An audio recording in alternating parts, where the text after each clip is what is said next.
ஸ்டோரினா ரொம்ப பிடிக்கும் தானே? நான் உங்களுக்கு இன்னைக்கு அழகான ஒரு குட்டி ஸ்டோரி சொல்லி தர போறேன். கவனமா கேளுங்க ஃப்ரெண்ட்ஸ். இந்த ஸ்டோரியோட தலைப்பு தெரியுமா? தேவனிடத்தில் விசுவாசமாய் இருங்கள். எப்படி தேவனிடத்தில் விசுவாசமாய் இருக்கும்? நம்ம இந்த ஸ்டோரிக்குள்ள போலாம்.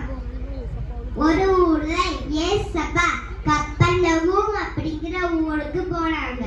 அப்போ அந்த ஊர்ல ஏசப்பா இருக்காங்கன்னு தெரிஞ்சதும் நிறைய ஜனங்கள் ஏசப்பா இருக்கிற வீட்டுக்கு வந்துட்டாங்க. வாசல்ல கூட இருக்க இடம்ல ஃப்ரெண்ட்ஸ், அவ்வளவு கூட்டம். ஏசப்பா அவங்களுக்கு பிரசங்கம் பண்ணிட்டு இருந்தாங்க.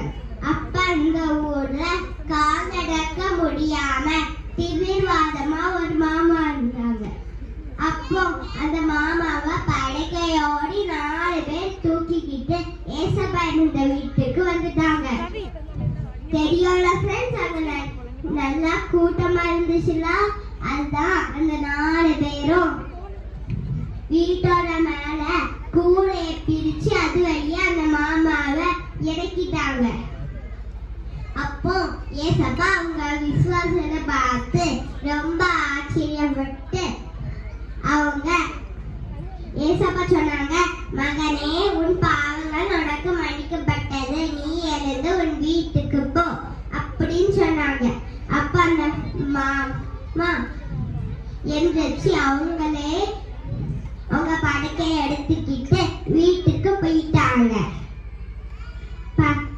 பாத்தீங்களா ஃப்ரெண்ட்ஸ், அந்த 4 பேருக்கும் எவ்வளவு விசுவாசமா இருக்கு. இதே போல நம்மளும் விசுவாசமா இருக்கணும். தேவனிடத்தில் விசுவாசமா இருங்கள், அப்போது அவள் அப்பதான் செய்வார். தேங்க்யூ.